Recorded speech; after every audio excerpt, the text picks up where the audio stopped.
Irmãos e irmãs, abra comigo a tua Bíblia, ou acompanhe a leitura. Palavra de Deus que está no livro de Êxodo,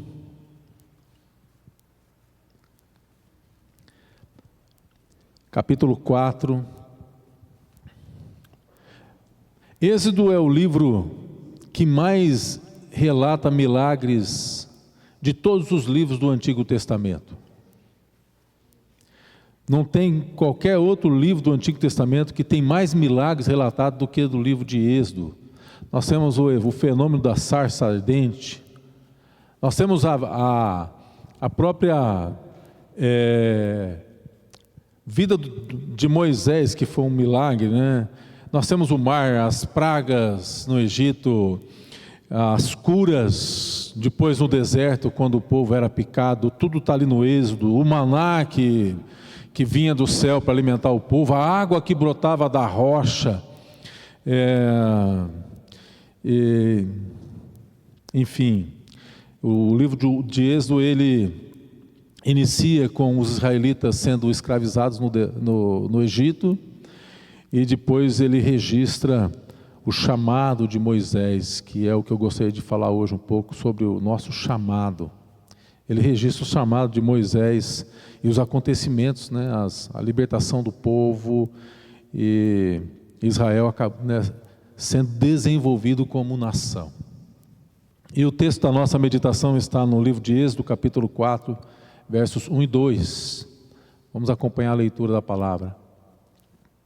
Respondeu Moisés: mas eis que não crerão, nem acudirão à minha voz, pois dirão: o Senhor não te apareceu. Perguntou-lhe o Senhor: que é isso que tens na mão? Respondeu-lhe: um bordão. Pai, nós te louvamos e pedimos que a tua graça agora, a tua palavra venha falar conosco. Sejamos por ela, Senhor, desafiados e alimentados, ó Pai, no nome santo de Jesus Cristo. Amém. Graças a Deus. Esse é o chamado de Deus para Moisés. Vocês lembram da história de Moisés? Moisés colocado num cesto, criado no palácio do faraó até a idade de 40 anos.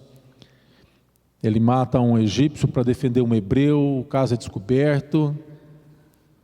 Moisés foge para as terras de Midian, onde ele se casa, constitui família, passa-se mais 40 anos e ele está bem confortável já, com seus 80 anos, achando que já está tudo bom, finalizando a carreira.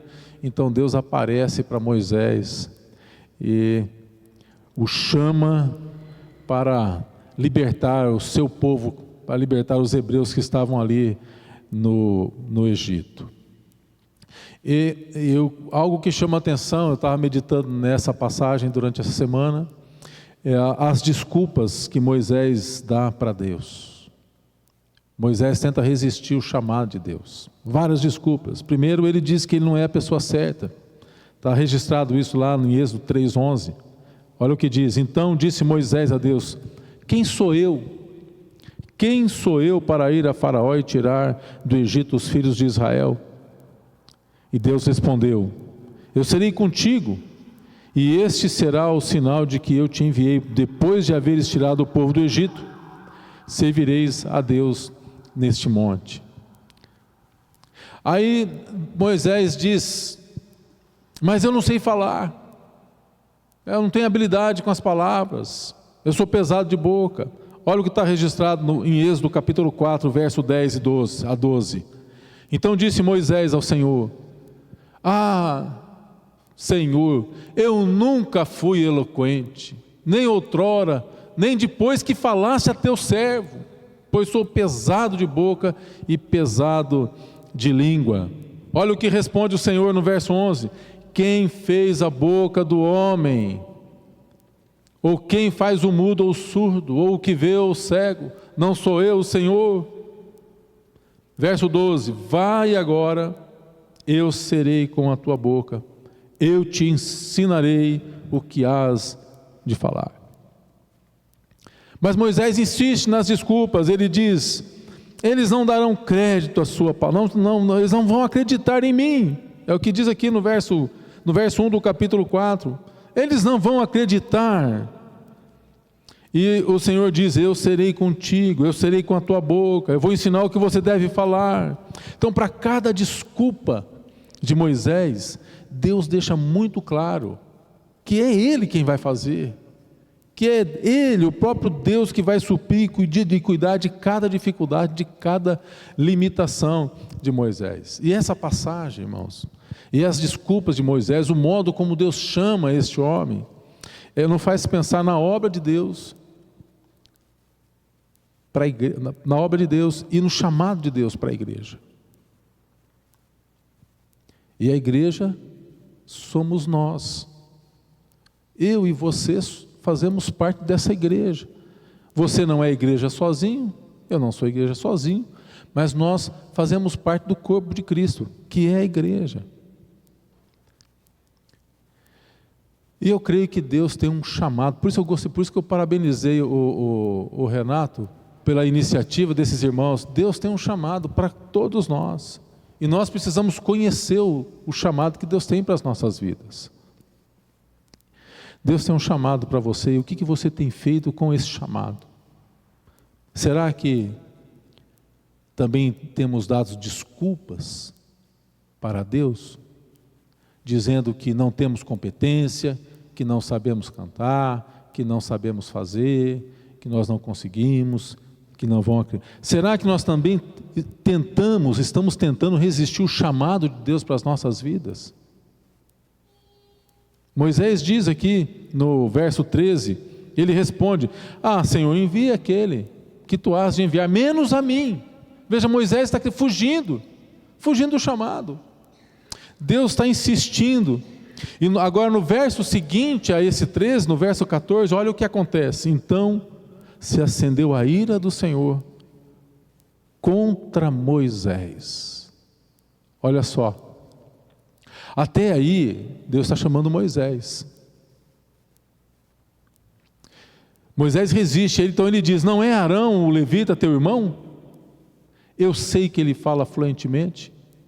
Eis que ele sai ao teu encontro e vendo-te se alegrará em seu coração. Ou seja, já que você não quer ir, eu vou levantar uma outra pessoa para ir no seu lugar.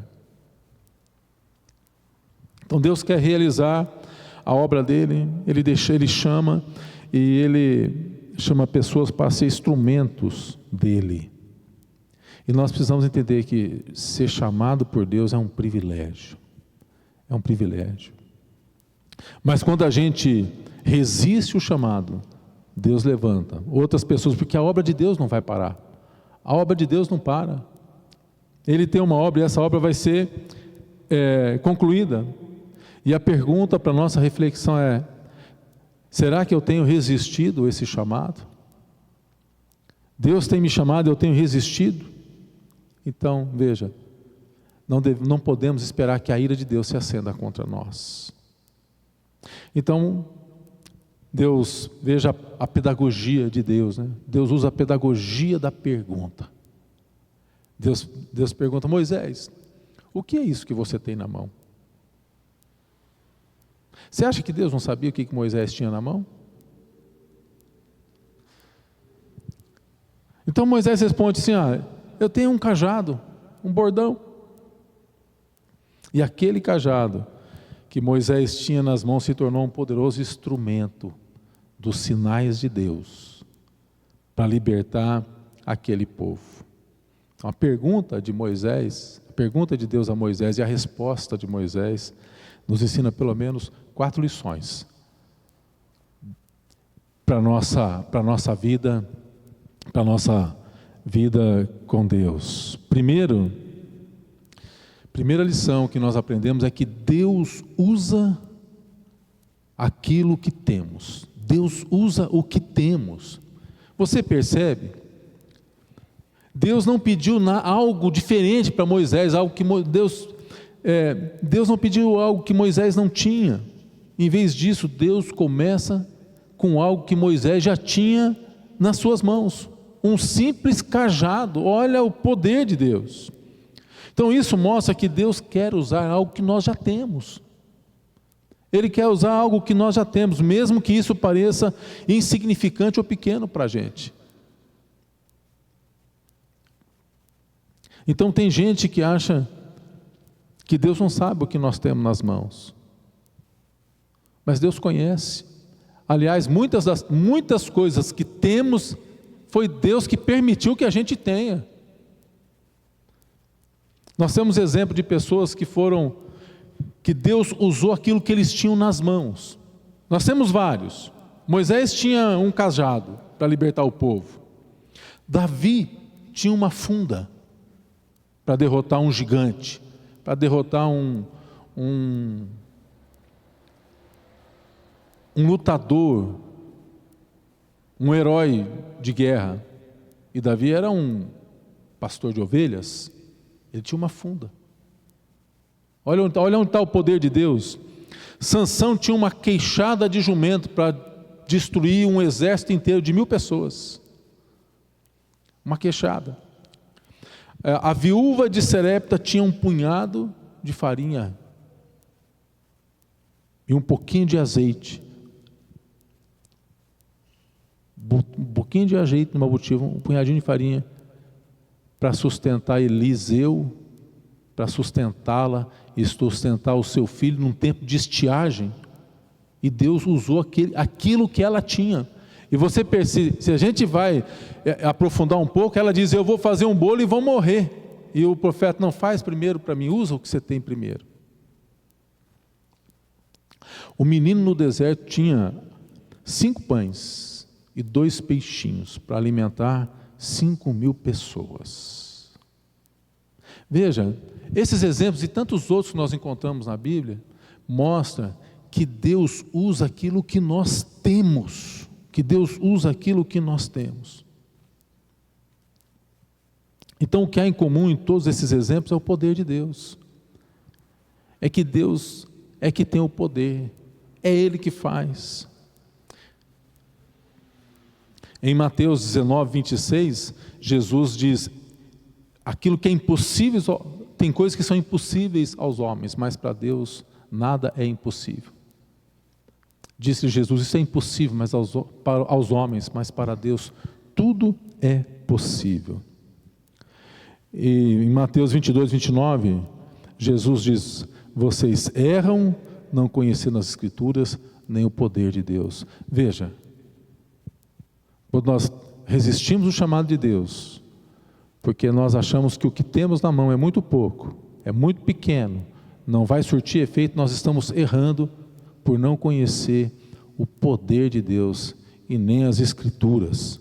Nós por isso precisamos conhecer a palavra de Deus, porque por ela vem a fé, por ela conhecemos aquilo que Deus tem realizado e o poder vem por ela.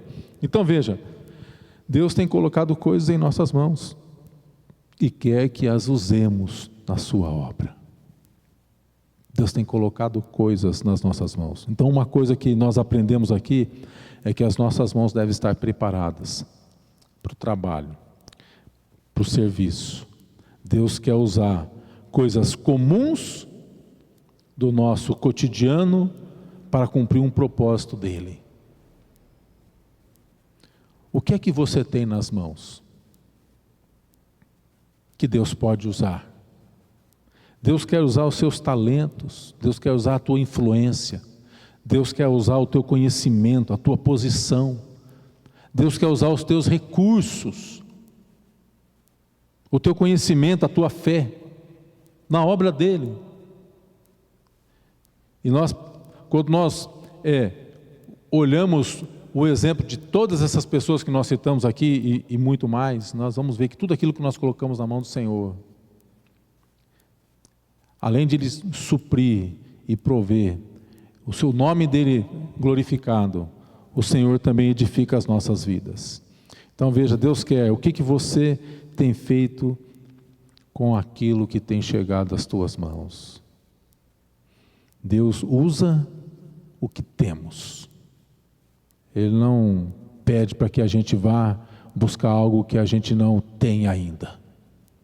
Em segundo lugar, Deus espera, o que que Deus usa o que a gente tem, mas em segundo lugar, o que Deus mais espera de nós é que haja disposição de coração, que haja disponibilidade da nossa parte. Deus quer espaço na nossa agenda. A tua agenda tem espaço para Deus? Ah, tem, pastor, eu tenho o meu tempo de oração, minha devocional e tudo mais. Ok, mas na tua agenda tem espaço para a obra de Deus, para aquilo que Deus quer fazer através da sua vida? Isso é fundamental. O cajado de Moisés ali era um instrumento do trabalho dele, ele cuidava das ovelhas do sogro dele. E representa ali então, quando Deus pergunta o que ele tem na mão, aquele cajado está representando a disposição em Moisés usar isso para o propósito de Deus, para aquilo que Deus quer fazer, para servir o Senhor. Moisés poderia ter visto aquele cajado como algo muito comum, mas quando ele entrega na mão de Deus, aquilo se tornou um instrumento poderoso para operar milagres, para realizar milagres de Deus. Então, outra coisa que nós aprendemos aqui é que Deus espera que haja disposição dos seus filhos e filhas. No livro de Esdras, capítulo 7, verso 9 a 10, nós vamos ler. Olha o que diz aqui. Esdras 9, 10 diz: no primeiro dia do primeiro mês partiu da Babilônia e no primeiro dia do quinto mês chegou a Jerusalém, segundo a boa mão do seu Deus sobre ele. Porque Esdras tinha disposto o coração para buscar a lei do Senhor e para cumprir e para ensinar em Israel os seus estatutos e os seus juízos. Esdras era um homem que tinha um coração disposto. Agora veja, Esdras era um sacerdote e Esdras exercia uma posição de destaque no reinado de Ciro. Quando esse rei, ele decide libertar o povo para que o povo possa voltar a Jerusalém, restaurar o templo, quem que ele vai pedir para liderar o povo? Esdras. Esdras tem uma posição de destaque, ele tem uma posição de conforto, ele poderia ter ficado ali no reino, mas ele tinha uma disposição no coração para servir ao Senhor. Então ele deixa a sua posição no reinado de Ciro e ele lidera esse povo na marcha de volta a Jerusalém. E a primeira coisa que ele faz quando ele chega em Jerusalém é edificar o altar de adoração do Deus vivo que estava em ruínas. Disposição no coração. É isso. Esdras se dispõe, ele abre mão. O que temos em nossas mãos, nós devemos dedicar a Deus. O segredo não está no quanto temos, naquilo que possuímos, mas o segredo está na entrega daquilo que temos. É o salmista que diz isso: entrega ao Senhor os teus caminhos e confia nele, o mais ele fará. Entrega ao Senhor os teus caminhos, os teus dons, os teus talentos, aquilo que você tem na mão, e confia nele, o mais ele fará. Ele fará sobressair a tua justiça como a luz ao meio-dia. Espera, não te estribes no teu próprio conhecimento, espera nele, descansa nele. Ele é o teu Deus, ele é o Criador, o Senhor de todas as coisas. Então o segredo não está naquilo que temos, mas na entrega daquilo que temos. Tudo o que o menino fez no deserto foi entregar o que ele tinha: 5 pães, 2 peixes. O texto não fala, mas eu creio, aqueles 5 pães, aqueles 2 peixes, eu creio que aquilo era provisão para a família daquele menino. Ou talvez que ele estivesse vendendo aquilo, o texto não fala. Então me dá margem para eu pensar o que eu quero. Aquilo podia ser a provisão da sua família, podia ser a pescaria do dia. Talvez seus pais ali na região de Cafarnaum, era a cidade do pão ali, talvez eles estavam vendendo aquilo. Ele entregou tudo ao Senhor. Quantos cestos mesmo que eles recolheram? cheio. E a gente resiste, muitas vezes nós temos medo de entregar aquilo que nós temos ao Senhor, achando que nós vamos perder com isso. Aquele menino não perdeu, tudo que ele fez foi entregar o que tinha. E quando ele entregou o que tinha, o Senhor abençoou aquilo. E eu creio que o Senhor devolveu aquilo para aquele garoto. Aquele garoto nem podia mais carregar o que ele entregou. Porque o que ele recebeu foi muito mais do que aquilo que ele entrega. Então, quando nós entregamos ao Senhor, nós recebemos muito mais do que nós entregamos a Ele. Porque Deus é o Deus generoso. Ele é um bom patrão, como o Senhor que Ele é de nós e nós servos. Ele não tem servido muito bem. Então, entrega ao Senhor a tua causa, entrega ao Senhor os teus dons, entrega tudo ao Senhor. Tudo que a viúva de Sarepta fez foi entregar um punhado de farinha e um pouco de azeite ao profeta.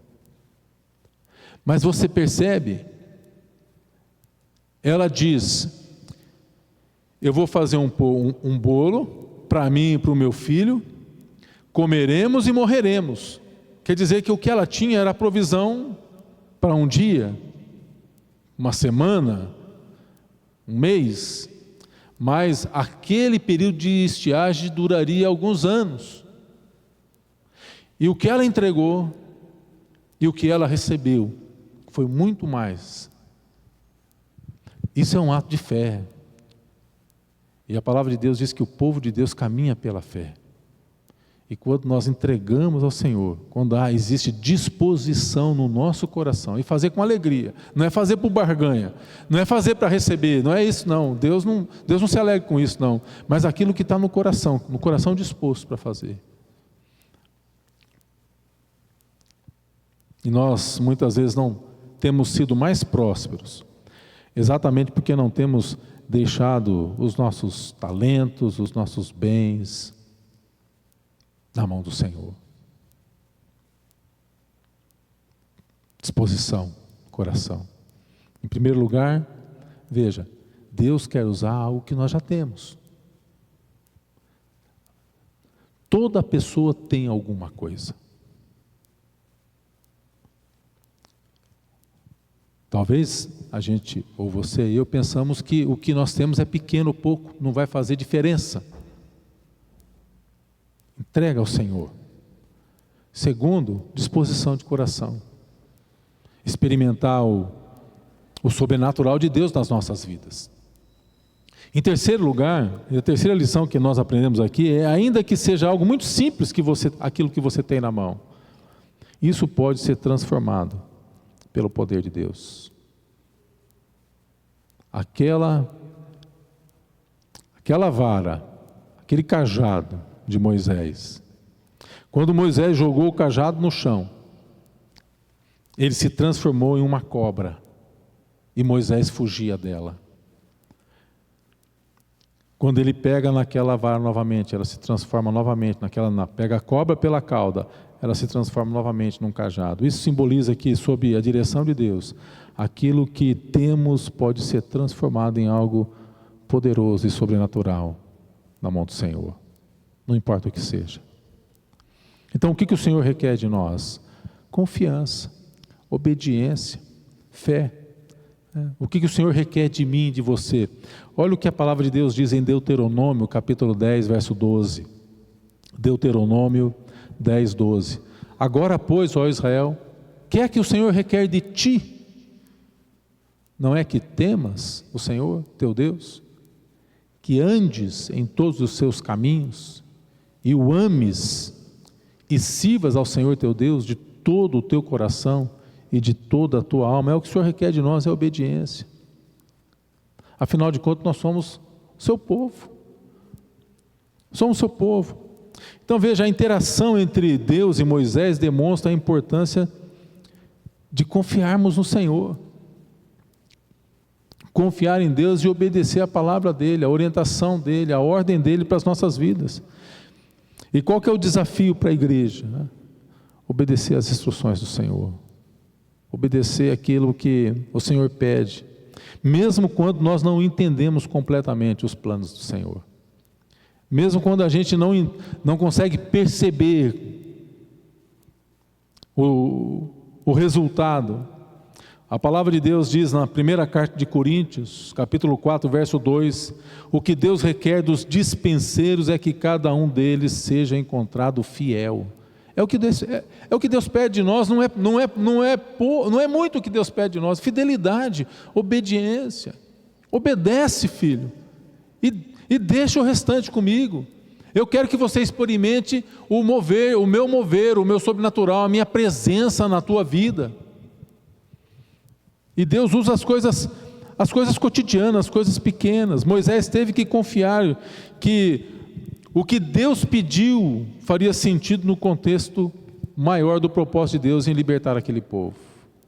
Então, o que nós precisamos é confiar que aquilo que Deus está pedindo de nós vai fazer sentido quando nós entregarmos a Ele. Mesmo porque sabemos que a palavra diz que tudo coopera para o bem daqueles que amam a Deus. Então, à luz dessa palavra, fica claro que há propósito divino nas coisas comuns do nosso dia a dia. Veja, se nós entendermos que há propósito divino em cada pessoa nova que a gente conhece, seja no ponto de ônibus, seja quando estiver tratando, fechando algum negócio, seja quando a gente estiver comprando algum objeto, se nós tivermos esse entendimento de que o chamado de Deus para as nossas vidas e que nós somos esse instrumento para falar do amor libertador desse Deus, se nós entendermos isso, que nós temos esse chamado, isso não é um chamado apenas do pastor, do evangelista, isso é um chamado de todo o povo de Deus. Pedro fala na sua carta de que o propósito de Deus é que todos somos sacerdotes do nosso lar. Se nós tivermos esse entendimento, então nós vamos ver maravilhas de Deus acontecendo através das nossas vidas. O fato, queridos, é que Deus ele deseja usar objetos comuns da nossa vida, do nosso cotidiano, para realizar a obra dele. Isso ilustra que essas coisas do nosso dia a dia podem ter um propósito de Deus.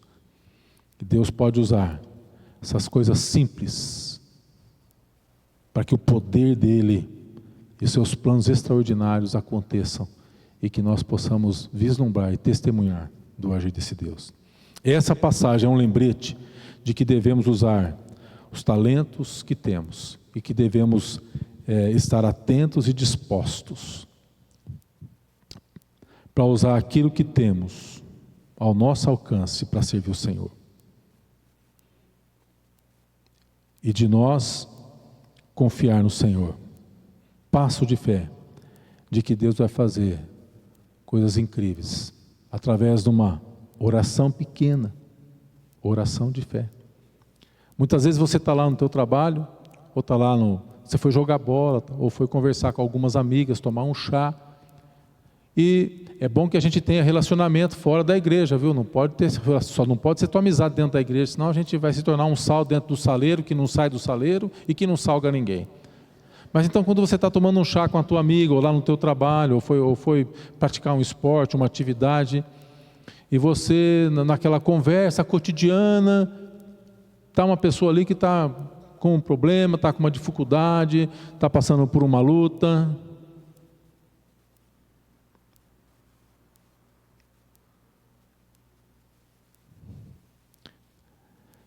Deus pode fazer coisas aí. Deus pode te usar. Oração. Mas a minha oração é a tua oração. Você não é filho? A tua oração. Vamos orar ao Senhor. Vamos entregar essa causa para o Senhor. A Bíblia diz que Jesus ainda faz milagres hoje. Eu acredito nisso. A Bíblia diz que Deus ama você, assim como você é, e que Deus pode transformar a sua vida. Coisa simples, simples. Experimente. E você vai ver pessoas sendo tocadas, pessoas sendo curadas, pessoas sendo restauradas. E você que acreditava que você não tinha tinha pouco conhecimento, você vai ver Deus usando a sua vida para fazer coisas tremendas. Agir por fé é mover por fé.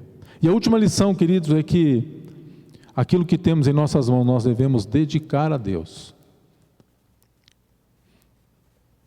deixando que Deus toca as nossas mãos, deixando Deus tocar as nossas mãos. Salmo 90, 17, que é o salmo da sociedade de mulheres: seja sobre nós a graça do Senhor nosso Deus, e confirma sobre nós as obras das nossas mãos. Sim, confirma a obra das nossas mãos. Estes salmos, você sabia que esse salmo é um salmo atribuído a Moisés? Quando somos tocados por Deus, algo tremendo acontece. Quando nós somos tocados por Deus. Olha o que diz lá no livro do profeta Isaías, capítulo 6. Conhece, né? Isaías: sou um homem impuro, de impuros lábios, um pecador, viu o Senhor da glória, ai, ai de mim. Então olha o que diz o verso 6. Então um dos serafins voou para mim, trazendo na mão uma brasa viva que tirara do altar como a tenaz. Com a brasa tocou a minha boca e disse: eis que ela tocou os teus lábios. A tua iniquidade foi tirada e perdoado o teu pecado. Depois disto, ouvi a voz do Senhor que dizia: a quem enviarei? Quem há de ir por nós? Disse eu: envia-me a mim. Olha a experiência desse homem. Um homem pecador, um homem de lábios impuros, que habitava no meio de um povo de impuros lábios.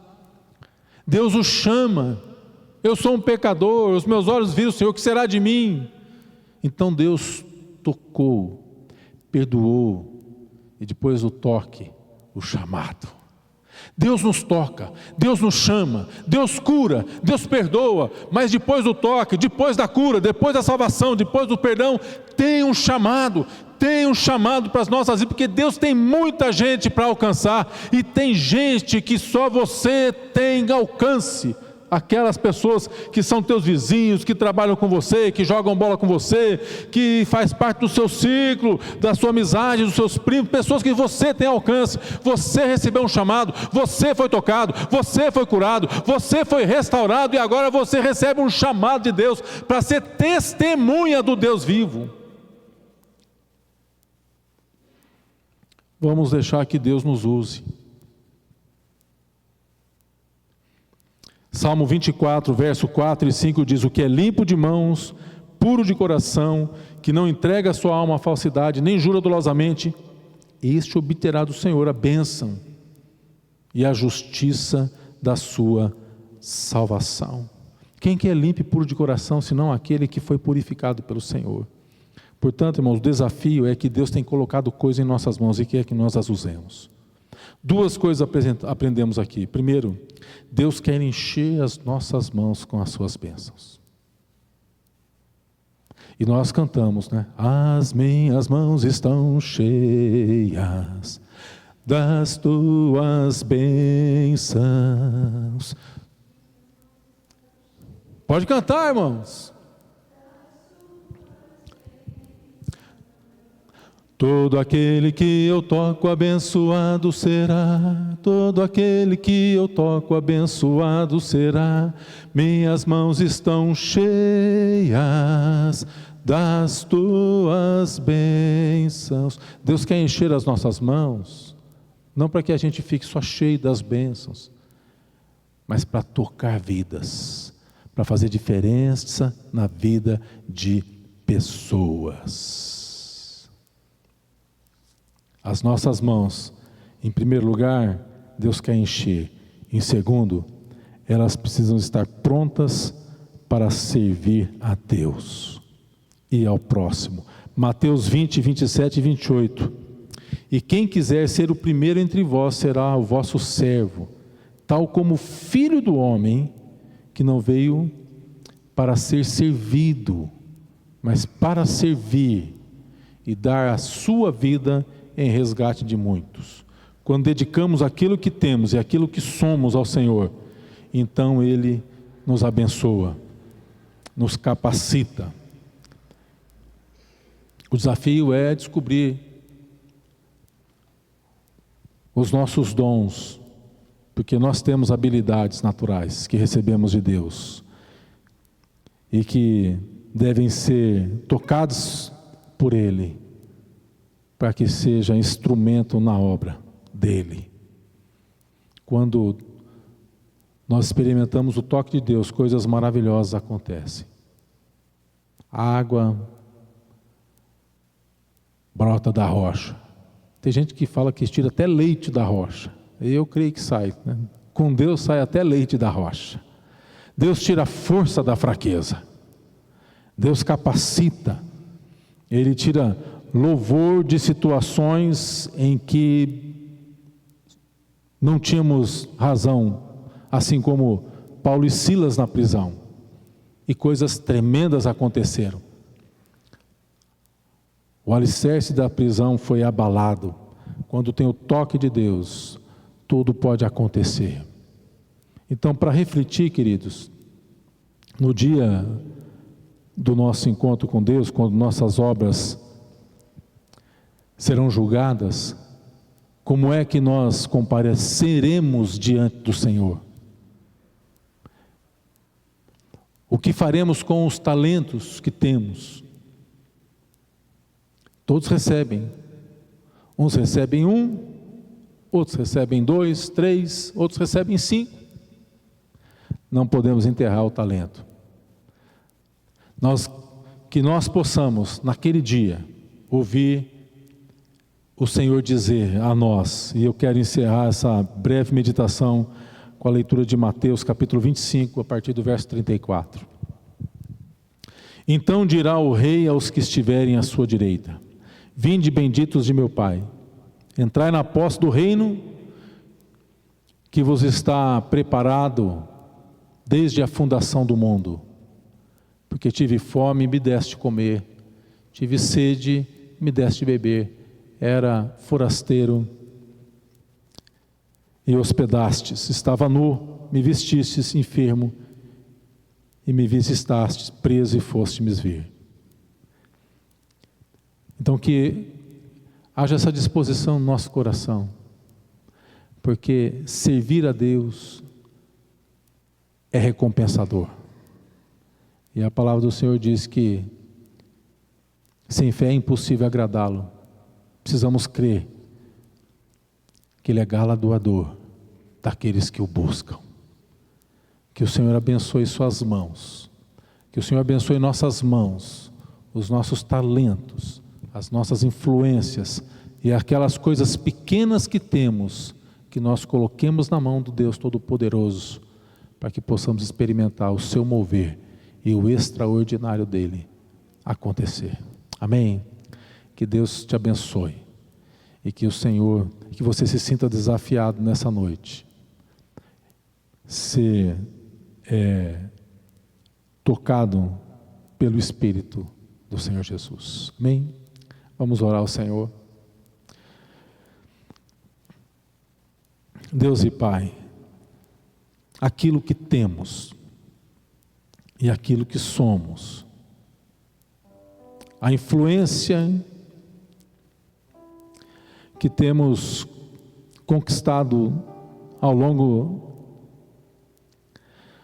das nossas vidas, a influência de amigos, a influência na família, os dons, os talentos, nosso trabalho, nós queremos entregar tudo em Tuas mãos, entendendo, ó Deus e Pai, que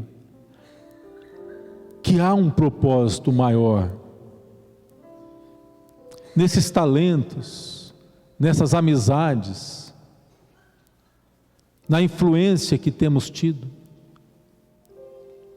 Queremos entender pela Tua palavra que há um propósito maior, um propósito de entrarmos na Tua obra e podemos vislumbrar, Senhor, o agir sobrenatural do Espírito Santo, porque o Espírito Santo de Deus continua agindo desde o primeiro dia e ainda hoje. Mas, Pai, temos nos tornado, Senhor, uma sociedade muito ocupada. Muitas preocupações sobem ao nosso coração com relação à nossa família, com relação aos nossos filhos, com relação ao nosso sustento, com relação ao nosso futuro. É verdade, Senhor, nós nos preocupamos com tudo isso. O nosso coração, temos nos tornado uma sociedade ansiosa. A ansiedade tem subido, a preocupação aos nossos corações, e isso, Senhor, tem nos tornado uma sociedade tímida. E por isso não temos experimentado mais do Teu mover, mais do Teu poder e mais do Teu sobrenatural, mais do Deus que sustenta e governa a Sua igreja. E nós confessamos esta noite, Senhor, que não queremos continuar nessa apatia espiritual, não queremos continuar, Senhor, nisso. Então que possamos ser influenciados, inspirados pelo Teu Espírito Santo, a cremos, ó Pai, que tudo na nossa vida tem a ver com Deus, e que tudo na nossa vida tem a ver com o amor de Deus, com o poder de Deus, e com o mover de Deus, e com a causa de Deus, e com o propósito de Deus, tudo em nossas vidas, porque a Tua palavra diz que todas as coisas cooperam, o meu trabalho coopera, a minha amizade coopera, um acidente de percurso coopera, tudo coopera para o bem daqueles que amam a Ti. Portanto, tudo tem a ver com Deus, tudo na vida tem a ver com Deus. Faça-nos entender isso, Espírito Santo. Faça-nos entendermos, Senhor, que tudo, Senhor, ali, em todas as áreas da nossa vida, desde o despertar até nós, Senhor, o entardecer, que tudo que acontece nas nossas vidas, existe uma janela de oportunidade que o Senhor coloca diante de nós, uma porta aberta, Senhor, para experimentar, ó Deus, o sol do céu brilhar sobre as nossas vidas, para experimentar o Senhor usando, Senhor, as nossas vidas com aquilo que temos, ó Pai. Moisés tinha um cajado, Sansão tinha uma queixada, a viúva, Senhor, tinha um punhadinho de farinha e azeite, ó Pai. O menino tinha 2 peixinhos. O que nós temos, Senhor, nós queremos consagrar a Ti, nós queremos colocar diante do Teu altar. Usa, Senhor, cada um dos Teus servos, dos Teus filhos e das Suas filhas, ó Pai, e que esta semana, sim, Senhor, nesta semana mesmo, eles possam experimentar o Deus sobrenatural, um Deus que é vivo, um Deus que é santo e um Deus que é poderoso e que usa o Seu poder ainda hoje para tocar vidas e fazer milagres e maravilhas nesta sociedade, Pai. Faça isso nas nossas vidas, faça isso na Sua igreja, faça isso na vida dos meus irmãos, na minha vida também, ó Pai. E nós te oramos a Ti, agradecidos a Ti, em o nome do Senhor Jesus Cristo. Amém. Aleluia. Graças a Deus. Amém. Amém.